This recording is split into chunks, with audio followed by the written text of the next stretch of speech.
નમસ્કાર 10 વાગ્યા સુધીના તમામ મહત્વપૂર્ણ સમાચારો સાથે હું છું માનસી સોની। સૌથી મોટા સમાચાર મહારાષ્ટ્રમાં રાજકીય સંકટ અત્યારે તોડાઈ રહ્યું છે।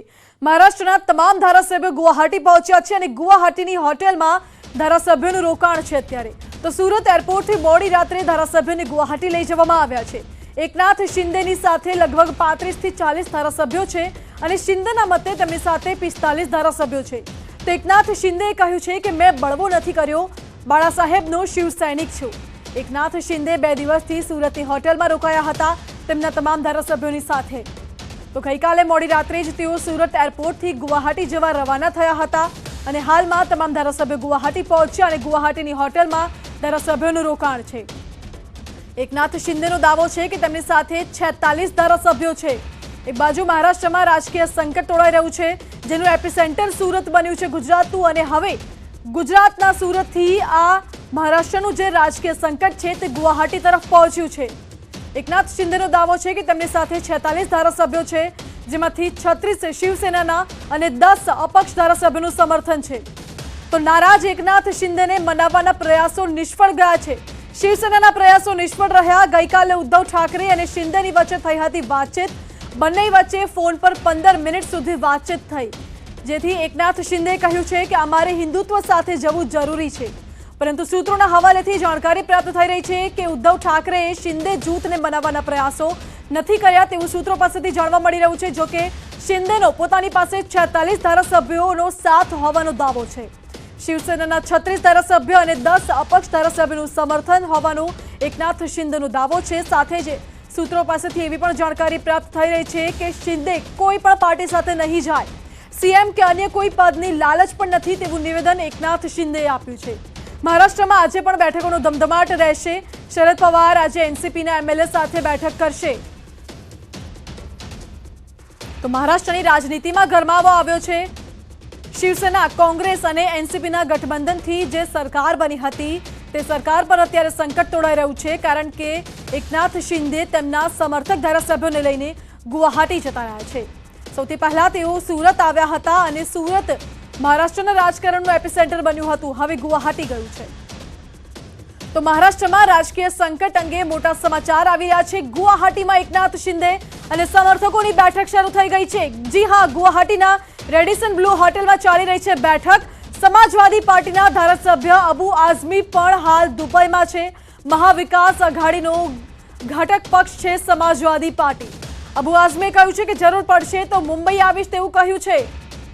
ગુવાહાટીમાં એકનાથ શિંદે અને તેમના સમર્થકોની વચ્ચેની જે બેઠક છે તે બેઠક શરૂ થઈ ગઈ છે। મહારાષ્ટ્રનું રાજકીય સંકટ વધુ ઘેરું બન્યું છે। શિવસેનાના વધુ 2 ધારાસભ્ય ગુવાહાટી જવા રવાના થયા છે। એમએલએ સંજય રાઠોડ અને યોગેશ કદમ ગુવાહાટી જવા માટે રવાના થયા છે। આ બંને ધારાસભ્યો એકનાથ શિંદેનું કરી રહ્યા છે સમર્થન। તો મહારાષ્ટ્રમાં આજે પણ બેઠકોનો દોર યથાવત રહેશે। કમલનાથ આજે 11 વાગે કરશે ધારાસભ્યો સાથે બેઠક।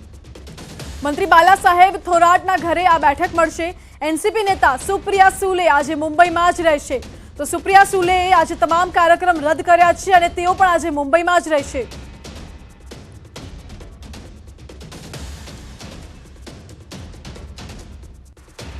મુંબઈમાં સંજય રાઉતના ઘરની બહાર બેનરો લાગ્યા છે। જી હા, સંજય રાઉતના ઘર બહાર બેનર લાગ્યા છે। ઘરની બહાર લાગેલા બેનરમાં લખાણ લખવામાં આવ્યું છે ઘમંડ તો 4 દિવસનું છે। લખ્યું છે ઘમંડ તો 4 દિવસનું છે, અમારી બદમાશી તો ખાનદાની છે। આવા બેનરો લાગ્યા છે સંજય રાઉતના ઘરની બહાર। આ મુંબઈના દ્રશ્યો અમે આપને બતાવી રહ્યા છે। સંજય રાઉતની ઘરની બહાર બેનરો લાગ્યા છે અને બેનરમાં લખ્યું છે ઘમંડ તો 4 દિવસનું છે પરંતુ અમારી બદમાશી તો ખાનદાની છે।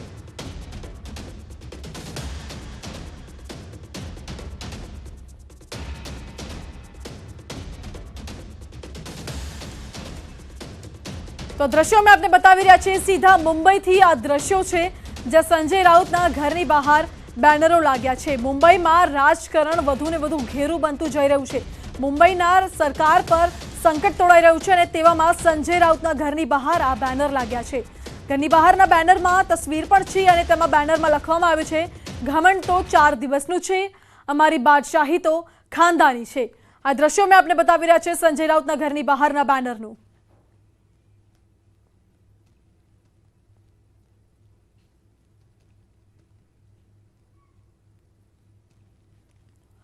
તમારી સાથે સંવાદદાતા વસીમ અંસારી જોड़ा છે मुंबईથી। जी वसीम, मुंबई की जो राजनीति है वो बढ़ती ही जा रही है।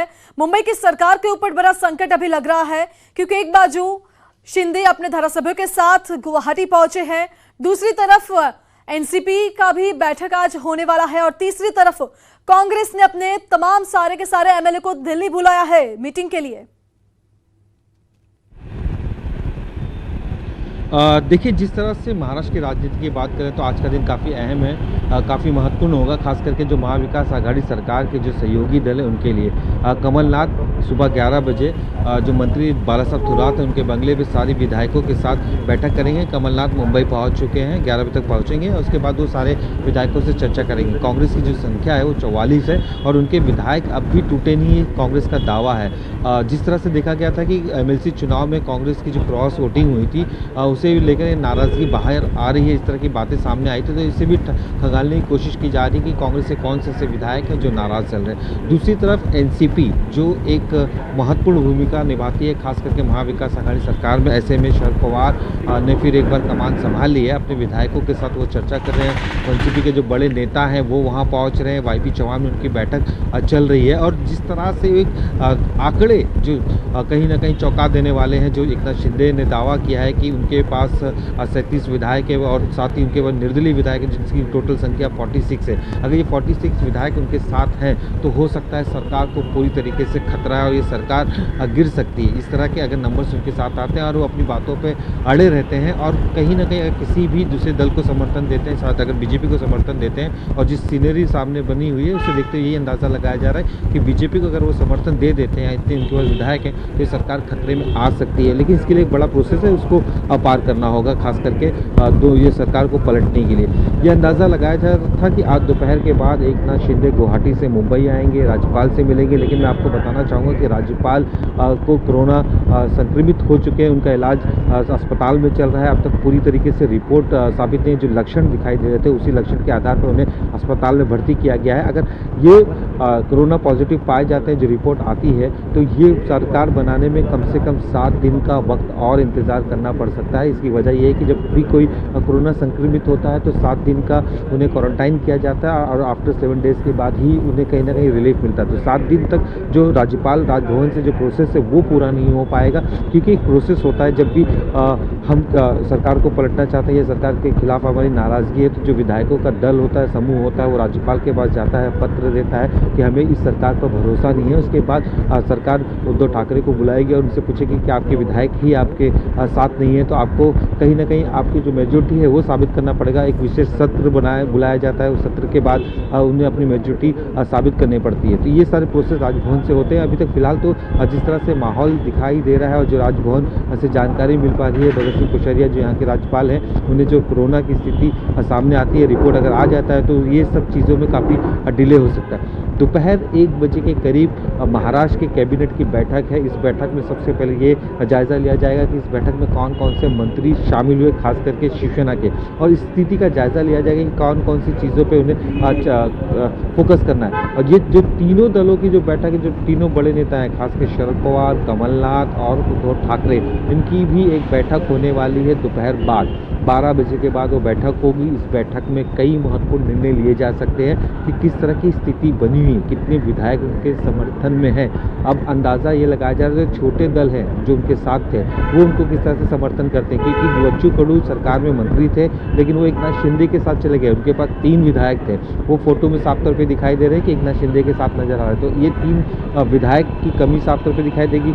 एमआईएम का क्या रोल होगा, समाजवादी पार्टी का क्या रोल होगा, जब दोनों के 2-2 विधायक है। आंकड़े जुटाने की कोशिश की जा रही है। जो बातें हमने की और ये बताया जा रहा है कि जो अबू हासिम आजमी जो समाजवादी पार्टी के हैं वो दुबई में हैं, किसी बिजनेस ट्रिप पे गए हैं, लेकिन उनसे जब चर्चा की गई तो उन्होंने साफ तौर पे कहा कि जिस दिन उन्हें ज़रूरत पड़ेगी वो उसी दिन दुबई से रिटर्न आने के लिए तैयार है। तो ये आंकड़े जुटाने का प्रयास किया जा रहा है, ये आंकड़े खंगालने का प्रयास किया जा रहा है कि जो एकनाथ शिंदे का दावा है वो कितना सार्थक है, क्योंकि 37 विधायक अगर उनके पास हो जाते हैं तो कहीं ना कहीं वो ये दावा कर सकते हैं कि असली शिवसेना वो है। तो ये एक बहुत ही गंभीर मामला साफ तौर पे दिखाई दे रहा है। खास करके मुश्किलों के दौर से जी। शिवसेना गुजर रही है। इससे जी। पहले इतनी बड़ी देखा गया नहीं, किसी ने पार्टी छोड़ के गया और सबसे ज़्यादा नुकसान यहाँ पे देखने को मिला। जी वसंत, बिल्कुल धन्यवाद आपका। तो हालમાં ગુવાહાટીમાં એકનાથ શિંદેના સમર્થક ધારાસભ્યો છે તેમની સાથેની બેઠક શરૂ થઈ ગઈ છે। આ ત્રણ અલગ અલગ દ્રશ્યો અમે આપને બતાવી રહ્યા છીએ। એક બાજુ મુંબઈના દ્રશ્યો, બીજી બાજુ અસમના ગુવાહાટીના દ્રશ્યો છે અને ત્રીજી બાજુ ગુજરાત કોંગ્રેસના જે એમએલએ છે, તમામ ધારાસભ્યો છે, તમામ ધારાસભ્યોને દિલ્હીનું તેડું આવ્યું છે। આ તમામ ધારાસભ્યો દિલ્હી પહોંચ્યા છે। महत्वनी बात है कि कांग्रेसे देशभर में तेमना जेटला पण धारासभ्य सांसदों है तमाम लोकोने दिल्ली बोलाव्या छे अने आ बैठक में राहुल गांधी, प्रियंका गांधी पण हाजर रहेशे। तो आ तरफ महाराष्ट्र में राजकीय संकट वच्चे राज्यपाल ने कोरोना थयुं छे। राज्यपाल भगवत सिंह कोश्यारी कोरोना संक्रमित थया छे अने राज्यपाल ने सारवार माटे होस्पिटल लई जवामां आव्या छे। महत्वना समाचार है। एक बाजू महाराष्ट्र में राजकीय संकट तोड़ाई रह्यु छे अने तेवामां महाराष्ट्रना राज्यपाल कोरोना संक्रमित थई गया छे। हालमां राज्यपालने होस्पिટલમાં સારવાર અર્થે ખસેડવામાં આવ્યા છે। ભગવંત સિંહ કોશ્યારી કોરોના સંક્રમિત થયા છે, તેમને હાલમાં હોસ્પિટલમાં સારવાર આપવામાં આવી રહી છે। એક બાજુ મહારાષ્ટ્રમાં રાજકીય સંકટ તોડાઈ રહ્યું છે, મહારાષ્ટ્રની સરકાર પર સંકટ તોડાઈ રહ્યું છે।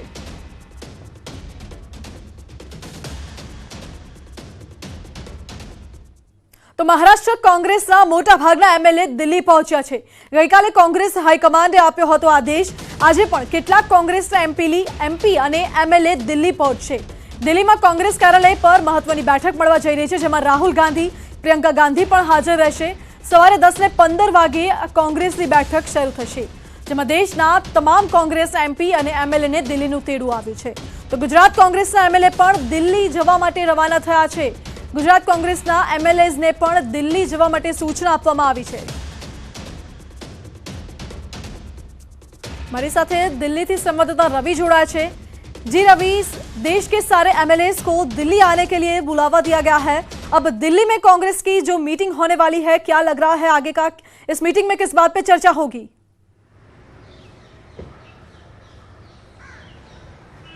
देखिए, दो बड़े मसले हैं जिनको लेकर बैठक बुलाई गई है। सबसे बड़ा मसला है ईडी से जो पूछताछ हुई, राहुल गांधी से ईडी की जो पूछताछ हुई, एक मसला है। दूसरा जो मसला है वो अग्निपथ और अग्निवीर वाला मसला है। इन दो मसलों को लेकर कांग्रेस से बड़ा आंदोलन खड़ा करना चाहती है और इसी बात अपने तमाम सांसद और विधायकों को दिल्ली तलब किया गया है, बुलाया गया है।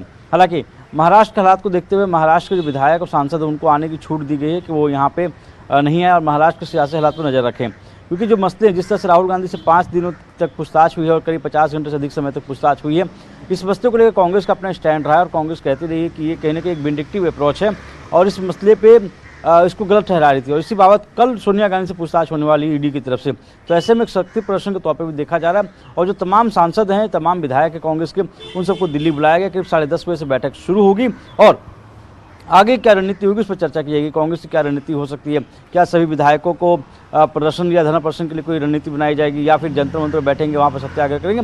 तो तमाम मसलों पर चर्चा के लिए सभी विधायकों को दिल्ली तलब किया गया है।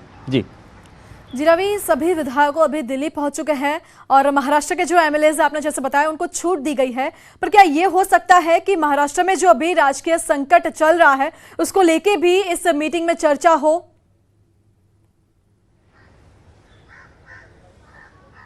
बिल्कुल, देखिए, महाराष्ट्र में चूंकि कांग्रेस के गठबंधन की सरकार है, तो ऐसे में उस बाबत भी चर्चा होगी, क्योंकि महाराष्ट्र में आज एक बैठक बुलाई गई है। मुंबई में बाला साहब थोराट जो कि सीएलपी के नेता हैं महाराष्ट्र कांग्रेस के, उनके आवास पर एक बैठक है जिसकी अध्यक्षता कमलनाथ करेंगे, जिनको ऑब्जर्वर बना के भेजा गया है।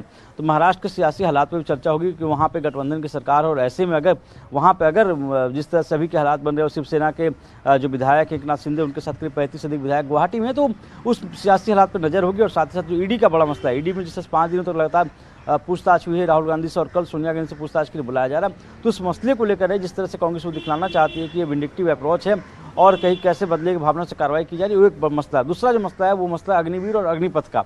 अग्निवीर वाले मसले को लेकर भी कांग्रेस बुलाना चाहती है। हालांकि 2 दिनों पहले जंतर मंतर पे कांग्रेस की तरफ से धरना भी किया गया, सत्याग्रह भी किया गया था, लेकिन इस मसले पे पूरे देश में एक आंदोलन खड़ा करने की कोशिश की जा रही है। हालांकि कांग्रेस तरफ से स्पष्ट किया गया कि जो छात्र आंदोलन कर रहे हैं कांग्रेस उसके साथ खड़ी है। जी रवि, बिल्कुल धन्यवाद आपका। तो कांग्रेसना तमाम धारासभ्यो दिल्ही पहोंच्या छे। हाईकमांडे तमाम एमपी अने एमएलए ने दिल्ही बोलाव्या छे। कांग्रेस में 10 से 15 कलाके बैठक शुरू थशे दिल्ही में। તો કોંગ્રેસ એમપી અને એમએલએ ને દિલ્હીનું તેડું આવ્યું છે, પરંતુ મહત્વની વાત છે, લલિત વસોયા નથી ગયા દિલ્હી. કોંગ્રેસની દિલ્હીની બેઠકમાં ન ગયા લલિત વસોયા. કોંગ્રેસ એમએલએ લલિત વસોયાની નારાજગી યથાવત જોવા મળી રહી છે, કારણ કે સંગઠનને લઈને નારાજ છે ધોરાજી કોંગ્રેસના એમએલએ લલિત વસોયા. તો આવતા સમયમાં વસોયા કરી શકે છે કોઈ નવા જૂની તેવી પણ શક્યતા છે. સવાલ અહીં એ ઊભો થાય છે કે જ્યારે દેશભરના કોંગ્રેસના એમપીઝ અને એમએલએસને દિલ્હી બોલાવવામાં આવ્યા છે, તમામ ધારાસભ્ય ગુજરાતથી પણ દિલ્હી ગયા છે, તો લલિત વસોયા કેમ દિલ્હી નથી ગયા તે પણ એક સવાલ થઈ રહ્યો છે. શું લલિત વસોયા કોંગ્રેસથી નારાજ છે? આ પણ એક સવાલ છે. પરંતુ સંગઠનને લઈને લલિત વસોયા નારાજ હોય તેવી માહિતી અગાઉ બહાર આવી હતી, અને હવે એવું લાગી રહ્યું છે આને જોતા કે આગામી સમયમાં લલિત વસોયા કોઈ નવા જૂની કરી શકે છે. હજુ પણ એવું લાગી રહ્યું છે કે લલિત વસોયાની નારાજગી યથાવત છે, કારણ કે દેશભરના કોંગ્રેસના તમામ એમપીઝ અને એમએલએસ દિલ્હી પહોંચ્યા છે. હાઈકમાન્ડે દિલ્હીનું તેડું આપ્યું છે તમામ એમએલએસને અને એમપીઝને. તો લલિત વસોયા કેમ નથી ગયા દિલ્હી? કારણ કે આલા કમાન્ડે ઓર્ડર આપ્યો હતો તમામ એમએલએસને દિલ્હી આવવાનો, તેડું આવ્યું હતું, અને જેમાં દિલ્હીના તમામ લોકો પણ હાજર છે. રાહુલ ગાંધી, પ્રિયંકા ગાંધી પણ આ બેઠકમાં હાજર રહેશે. તો લલિત વસોયા કેમ દિલ્હી નથી ગયા તે એક મહત્વનો સવાલ અહીં ઊભો થઈ રહ્યો છે. સ્ક્રીન પર અમે આપને બે દ્રશ્યો બતાવી રહ્યા છે. એક બાજુ દિલ્હીના દ્રશ્યો છે, બીજી બાજુ લલિત વસોયાના દ્રશ્યો બતાવી રહ્યા છે. દેશભરના તમામ એમએલએસ અને એમપીઝ કોંગ્રેસના જે છે તે તમામ લોકો દિલ્હી પહોંચ્યા છે. આલા કમાન્ડે તમામને તેડું આપ્યું છે. તો લલિત વસોયા તેમના તમામ ધારાસભ્ય મિત્રો સાથે કેમ નથી ગયા દિલ્હી તે એક મોટો સવાલ અહીં ઊભો થઈ રહ્યો છે. શું લલિત વસોયાની નારાજગી યથાવત છે? તે પણ એક મોટો સવાલ છે. ધોરાજી કોંગ્રેસના એમએલએ છે લલિત વસોયા, જે દિલ્હી નથી ગયા. ગુજરાતભરમાંથી પણ તમામ ધારાસભ્યો દિલ્હી ગયા છે. તો આજ મુદ્દે મારી સાથે સંવાદદાતા પ્રણવ જોડાયા છે ફોન લાઈન પર. જી પ્રણવ, દેશભરના તમામ એમએલએસ અને એમપીઝને દિલ્હીથી આલા કમાન્ડે તેડું આપ્યું છે, તો લલિત વસોયા કેમ નથી ગયા દિલ્હી? શું લાગી રહ્યું છે આપને? માનસી, ચોક્કસ મનાય કે જે રીતે લલિત વસોયા છેલ્લા અનેક દિવસોથી કોંગ્રેસ પાર્ટીથી નારાજ છે. તેઓએ પોતાના જે સોશિયલ મીડિયાના પ્લેટફોર્મ ઉપરથી પણ કોંગ્રેસ પાર્ટીના જે તે ફોટા હતા તે બધા તે ડિલીટ કર્યા છે. તો સાથે જ તેઓએ 2 દિવસ પહેલા વિજય રૂપાણી સાથેનો એક ફોટો છે તે પોતાના સોશિયલ મીડિયા પ્લેટફોર્મ ઉપર શેર પણ કર્યો હતો, કે મેસેજ આપવાનો પણ પ્રયાસ લલિત વસોયા અહીંયા કરી રહ્યા છે. પરંતુ સૌથી મોટી વાત એ અહીં આવી રહી છે કે એક તરફ દિલ્હી હાઈકમાન્ડે તમામ ધારાસભ્યો અને સાંસદોને દિલ્હી ખાતે પહોંચવા માટે તેડું મોકલ્યું હતું. મોટા ભાગના જે કોંગ્રેસના ધારાસભ્યો છે ગુજરાતમાંથી તેઓ દિલ્હી જવા માટે રવાના પણ થઈ ચૂક્યા છે. પરંતુ ધોરાજીના જે ધારાસભ્ય છે લલિત વસોયા, તેઓ દિલ્હી ખાતે નથી ગયા. લલિત વસોયા સાથે જયારે વાતચીત થઈ ત્યારે તેઓ કહી રહ્યા હતા ફોનિક કે તેઓ સોમનાથમાં જે મિટિંગ છે કોંગ્રેસ પાર્ટીની તેની વ્યવસ્થામાં તેઓ છે, પરંતુ તેઓની નારાજગી આંખે ઉડીને દેખાઈ રહી છે.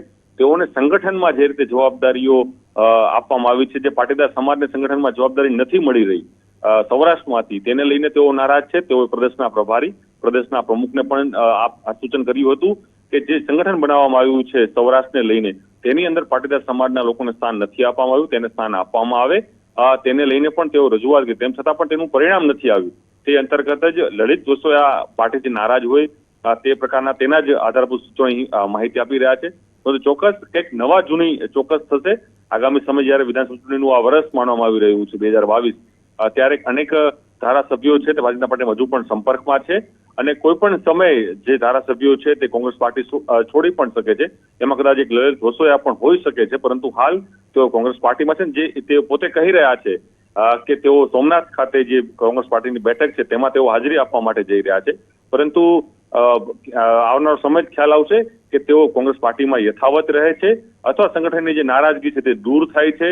શું સમાધાન આવે છે, શું પછી તેઓ પાર્ટી છોડે છે, તે હવે આવનારો સમય જ બતાવશે. જી પ્રણવ, આભાર આપનો. તો મહત્વની વાત છે કે ધોરાજી કોંગ્રેસના એમએલએ લલિત વસોયા દિલ્હી નથી ગયા. તેમને લલિત વસોયાએ એવું બહાનું આપ્યું છે કે કોંગ્રેસમાં સોમનાથમાં જે કોંગ્રેસની બેઠક છે તેમાં હાજરી આપવાના છે.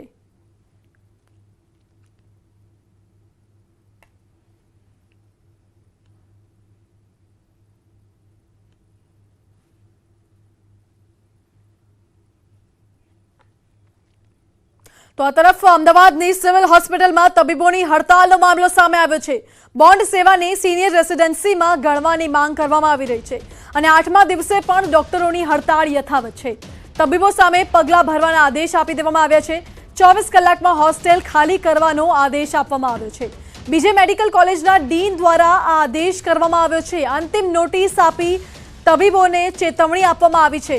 તો 1100 જેટલા તબીબોને હોસ્ટેલ ખાલી કરવા માટે આદેશ કરવામાં આવ્યો છે। સતત 8 દિવસથી આ તબીબો હડતાળ પર છે અને તબીબો સામે હવે પગલાં ભરવાના આદેશ આપી દેવામાં આવ્યા છે।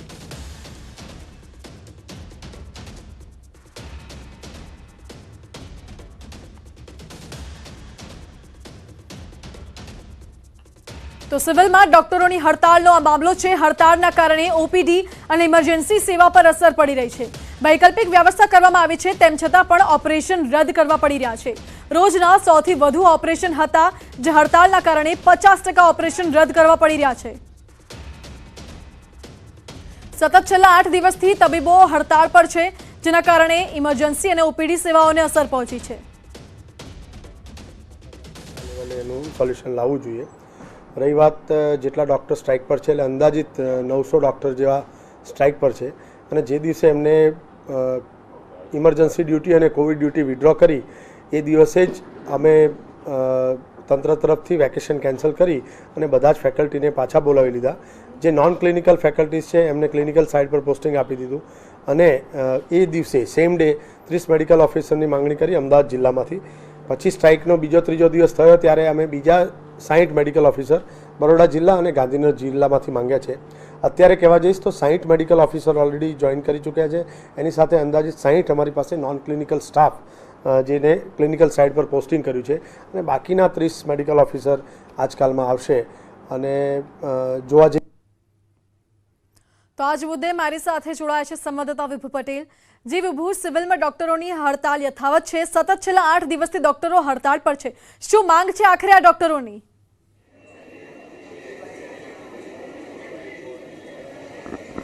માનસી, સિવિલ હોસ્પિટલના બીજી મેડિકલ કોલેજમાં અત્યારે આપ જોઈ શકો છો કે ડોક્ટરોની હડતાળ છે। છેલ્લા 8 દિવસથી આ હડતાળ કરી રહ્યા છે, પરંતુ હેલ્થ વિભાગ તરફથી કોઈ સકારાત્મક જવાબ નથી આવ્યો, પરંતુ બીજી મેડિકલ તરફથી એક નોટિસ આવી છે। આપણી સાથે છે જેડીયુના પ્રતિનિધિ। આપને શું નોટિસ આવી છે? અમને 24 કલાકનું અલ્ટિમેટમ આપવામાં આવ્યું છે કે જો આ જે અમે જે હોસ્ટેલમાં રહીએ છીએ એ હોસ્ટેલ ખાલી કરવાનો આદેશ આપવામાં આવેલ છે। શા માટે હડતાળ કરી રહ્યા છે? અમારી જે હડતાલ પહેલા દિવસથી આજે હડતાલનો 8મો દિવસ છે અને અમારા પહેલા દિવસથી એ જ માંગ છે કે અમારી જે સિનિયર રેસિડેન્સી છે એનામાં બોન્ડ સેવામાં ગણી લેવામાં આવે। અમારી એ માંગ નથી કે અમારે ગ્રામ્ય વિસ્તારોમાં સેવા નથી કરવી। અમારી ફક્ત ને ફક્ત માંગ એ જ છે કે જે અમને કોવિડ કાળ દરમિયાન 36માંથી જે 17 મહિનાનો જે એકેડેમિક લોસ થયો હતો એના ભાગરૂપે અને જે અમે લોકોએ કામ કર્યું છે અને સેમ જ અમારા જે સિનિયરોને જે આગળની જે બેચોને જે મળેલ છે એ પ્રમાણે અમને જે અમારી જે સિનિયર રેસિડેન્સી છે એમાં બોન્ડમાં ગણી લેવામાં આવે। એવી રીતે શું માંગ છે કે જેના કારણે સરકાર તરફથી કે હેલ્થ વિભાગ તરફથી તમને કોઈ જ જવાબ આપવામાં નથી આવ્યો? સરકારશ્રી ખાસ કરીને આરોગ્ય વિભાગના મંત્રી અને અધિકારીઓને એવું માનવું છે કે રેસિડેન્ટ ડૉક્ટરોને ગ્રામ્ય સેવાઓ કરવી જ નથી, એના માટે હડતાળ પાડી રહ્યા છે।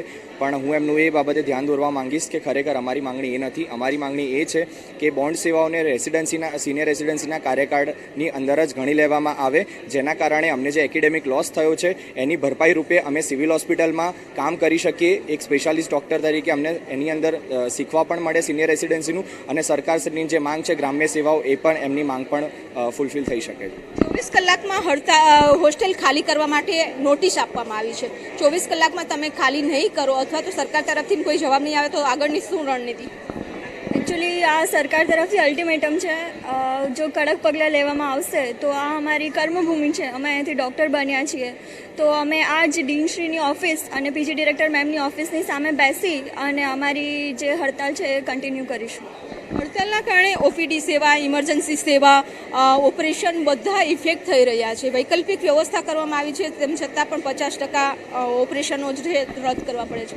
લાગે છે કે આમના કારણે પણ દર્દીઓ હેરાન થઈ રહ્યા છે, તો આ તમારું સમાધાન લાવવા માટેનો હવે શું રસ્તો? પહેલાં તો અમારા જ ઉપરી અધિકારીઓ છે એમ કહી રહ્યા છે કે રેસિડેન્ટ ડૉક્ટરની હડતાલના કારણે દર્દીઓને કોઈ પ્રકારની હાલાકી પડી રહી નથી। એ લોકો એવું કહે છે કે જે 90 ઓપરેશન થતા હતા એના બદલે 85 થાય છે, બહુ ફરક પડ્યો નથી, એ લોકોનું અમારા ઉપરી અધિકારીનું એવું કહેવું છે। તેમ છતાં મારું તો બધા લોકો જોઈ જ રહ્યા છે કે સિવિલ હોસ્પિટલમાં રેસિડેન્ટ ડૉક્ટરોની જે હડતાળ પડી છે એના કારણે ઘણી બધો લોસ ગયો છે, કેમ કે અહીં આવતી બધી 108ને બીજી જગ્યાએ ડાયવર્ટ કરવામાં આવી છે અને અહીં જે પેશન્ટને જે તકલીફ વધારે પડી રહી છે, સત્ય હકીકત છે. તો અત્યારે 8મો દિવસ છે અને 8મા દિવસે પણ તેઓ રાહ જોઈ રહ્યા છે કે કોઈ સકારાત્મક જવાબ આવે, સરકારનો જવાબ આપે અને હડતાલ છે તે સમેટાઈ જાય, અને સરકાર તરફથી જવાબ નહીં આવે તો હડતાલ યથાવત રહેશે. જી વિભુ, બિલકુલ આભાર આપનો સમગ્ર માહિતી માટે. તો તબીબોની હડતાલનો આજે 8મો દિવસ છે. તબીબો આશા રાખીને બેઠા છે કે સરકાર તરફથી કોઈ હકારાત્મક જવાબ આપવામાં આવે. તો બુલેટિનમાં અત્યારે બસ આટલું જ. વધુ સમાચાર અને અપડેટ્સ માટે આપ જુઓ News 18 ગુજરાતી.